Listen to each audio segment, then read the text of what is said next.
आरफा खानम शेरवानी और राणा अयूब जैसे हिंदू हेटर्स जब कहते हैं कि love jihad is a propaganda, love jihad is nothing but an Islamophobic conspiracy theory, तो आपको आज की हमारी ये रिपोर्ट जरूर देखनी चाहिए जो बताती है कि लव जिहाद इज रियल। तो चलिए लव जिहाद की ताज़ा शिकार एक बॉलीवुड और टीवी अभिनेत्री की कहानी हम आपको बताते हैं। चाहत खन्ना ने बताया है कि कैसे वो एक मुस्लिम के साथ रहते हुए लव जिहाद का शिकार हुई थी। जी हाँ, 2006 में बॉलीवुड और टीवी अभिनेत्री चाहत खन्ना एक बिजनेसमैन भरत नरसिंघानी से शादी करती हैं, लेकिन ये शादी ज़्यादा समय तक नहीं चल सकी और जल्द ही दोनों तलाक ले लेते हैं। जिसके बाद 2012 में फेमस बॉलीवुड राइटर शाहरुख मिर्जा के बेटे फरहान मिर्जा चाहत खन्ना को प्रेम जाल में फंसाते हैं और दोनों तुरंत ही डेटिंग शुरू कर देते हैं। अगले ही साल यानी 2013 में दोनों निकाह भी कर लेते हैं। इस निकाह से दोनों को 2 बेटियां भी हैं, अमायरा और जोहर। निकाह के बाद कई सालों तक फरहान चाहत को इस्लाम धर्म अपनाने पर जोर देता है और चाहत इस्लाम धर्म अपना लेती हैं। जिसके बाद फरहान चाहत को इस्लाम सिखाकर उसका ब्रेन वॉश करना शुरू कर देता है। इसी बीच फरहान उसे हिंदू देवी देवताओं की पूजा और हिंदू त्योहारों को मनाने से भी रोकता है। चाहत ये भी बताती हैं कि फरहान ने उसका यौन, मानसिक और आर्थिक शोषण किया। वो अक्सर चाहत का यौन शोषण किया करता था। ये सब कुछ सहने और समझने के बाद साल 2018 में आखिरकार चाहत ने शादी से बाहर निकलने का फैसला किया। वो अपने बच्चों के साथ घर छोड़कर कुछ दिनों तक छिपकर रहने लगी क्योंकि फरहान उसे तलाक नहीं देना चाहता था। लेकिन आखिरकार चाहत अपने परिवार और वकील की मदद से तलाक लेने में सफल रही और देखते ही देखते आज वो इस्लाम छोड़कर सनातन धर्म में वापस लौट आई हैं। सनातन धर्म में वापसी को लेकर चाहत खन्ना का क्या कहना है, ये वीडियो देखिए। I got back to my roots, and thankfully I did got back to my roots, because then after I came back to my own Sanatan Dharma, I realized the greater truth behind a lot of things. You just said thankfully. Why do you say that?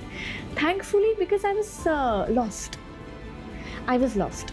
So when you're a child or when you are vulnerable and you've been told what you're doing is wrong, Yeah. what you're doing is wrong, every time when you're told this, Yeah. you will get lost.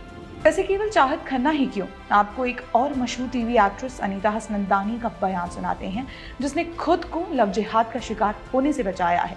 अभिनेत्री एक समय पर एजाज खान से बेहद प्यार करती थी, मगर जब अनीता को एहसास हुआ कि एजाज उनके धार्मिक विश्वास को तोड़कर उन्हें बदलने की कोशिश कर रहे हैं, तो अनीता ने एजाज खान से ब्रेकअप कर लिया। First few longish relationships, and I'd also gone against my mom because he was another culture, Muslim, and I was a Hindu.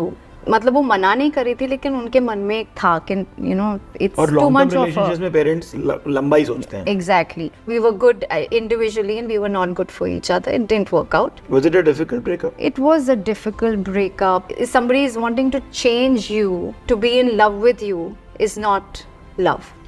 पर वो तब मुझे नहीं एहसास था, because I was in love and I was willing to change for the person I love. Yeah.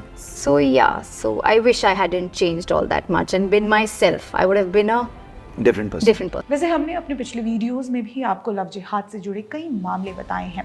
हमने आपको ये भी बताया है कि कैसे राणा अयूब और आरफा खानम शेरवानी जैसे कथित पत्रकार लव जिहाद के मामलों को झूठा बताते हैं। हमने आपको लव जिहाद से जुड़े बहुत से डेटा दिखाए हैं जिसमें बीते कुछ वर्षों में न जाने कितने ही ऐसे दर्दनाक केसेस सामने आए हैं जहां मुस्लिम पुरुषों द्वारा हिंदू लड़कियों का ब्रेन वॉश कर उनको इस्लाम में धर्मांतरण कराया जाता है।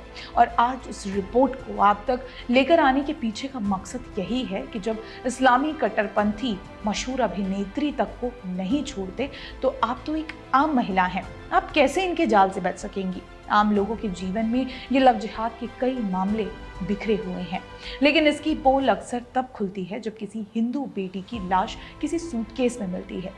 लव जिहाद को प्रोपेगेंडा बताने वाली आरफा खानम शेरवानी आज तक भी इसका जवाब नहीं दे पाई कि आखिर ये मुस्लिम अपनी पहचान छिपाकर क्यों इन लड़कियों से निकाह करते हैं और उनसे जो नाबालिग हैं उनके लिए अलग तरीके और जो व्यसक हैं उनके लिए अलग किस्म के हथकंडे अपनाकर आखिर में ये कहानियाँ इस्लामी धर्मांतरण पर ही रुकती हैं, या फिर जब ये पीड़ित महिलाएं इसका विरोध करती हैं तो उनकी हत्या पर ये सब मामले ठहर जाते हैं। इसीलिए द पैम्फलेट आपको हमेशा से ही ऐसे कट्टरपंथियों से सावधान और सतर्क रहने की सलाह देता है।